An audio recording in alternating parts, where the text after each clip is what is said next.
तुभ्यं नमामि मनव्यश्च पूजां भव्यातुरोत्तरन्ति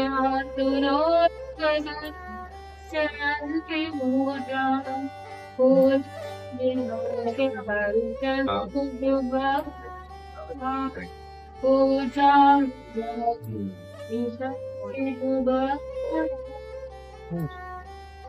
भगवान सभी आचार्य भगवंतों के चरण गुरु महात्माचार्य परम आचार्य डॉक्टर माता के चरण परम पूज्य आत्मा की माता के चरण परम पूज्य से मनुष्य माता के चरण मम गुरुवर्या के चरणों एवं हमें दीक्षा लेने किसको बांटेंगे? हाँ?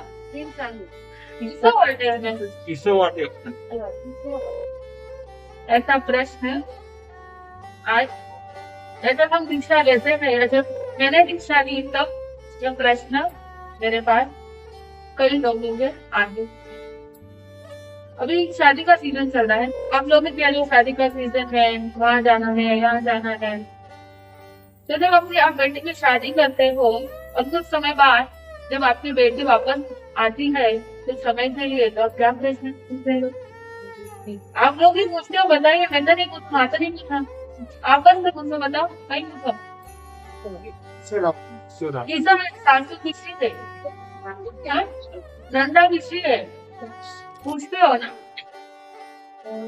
तो हमें उस प्रकार के प्रश्न पूछने की ऐसी आदत हो गई है कि प्रश्न पूछते पूछते हम कहाँ तक पहुँच गए, साधु शादी तक भी पहुँच जाते हैं। और हम जैसे नवदीक्षित जब आते हैं तो प्रश्न उठता है कि बादशाह किसको बांटे? अरे संयोग सबको बांटे, आया था नहीं मास। तो प्रश्न जो है संयोग से ले लियो, संयोग मार लो, मैं सागर में डुबकी नहीं बना पे वो किसको बांटे?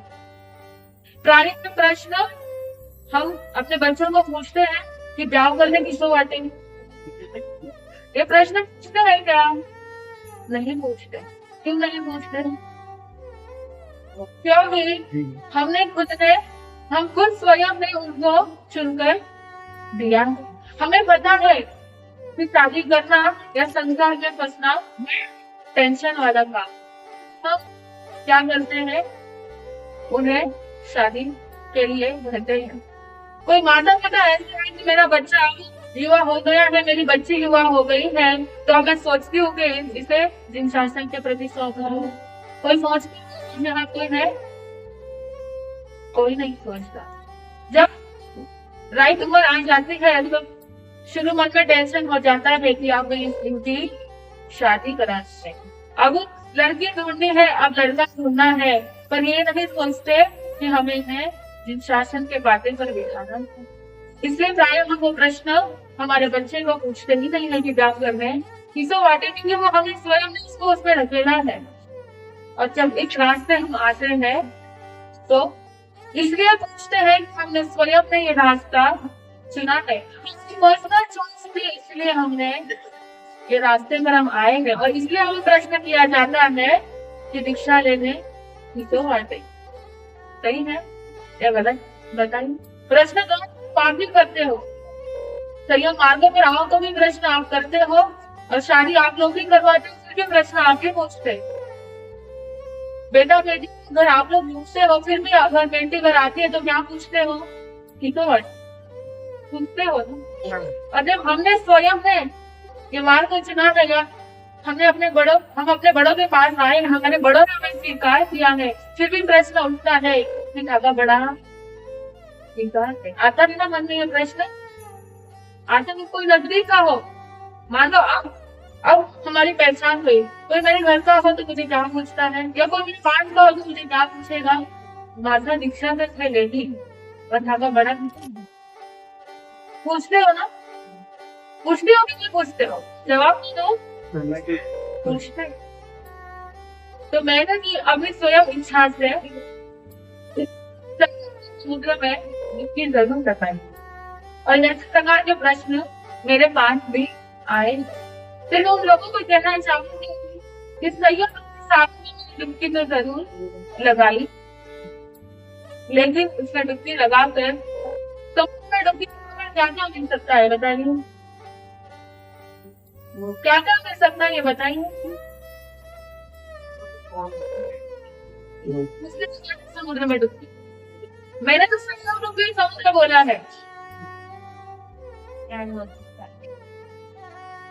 जब हम समुद्र में डुबकी लगाने गए तो हमें क्या मिल सकता है, है या कीचड़ मिल सकती है, और या तो मोती मिल सकती है। तो मैंने संयोग रूपी समुद्र में डुबकी लगाकर मोती ही मोती पाए। इसलिए अब किसी के मन में प्रश्न उठता है कि दीक्षा लेने किसे और हो, तो दीक्षा लेने कहीं पाए हो, तो दीक्षा लेके मैंने मोती पाए।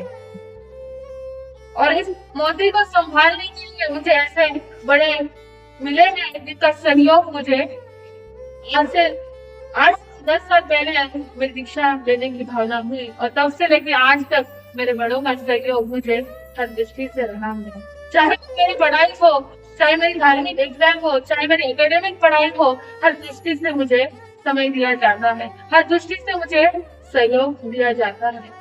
घर वाले भी प्रश्न पूछते थे, माँ आपकी परीक्षा है, फिर गोचरी पानी इत्यादि बड़ों की सेवा कैसे होगा, और इसके साथ साथ पढ़ाई कैसे होगी।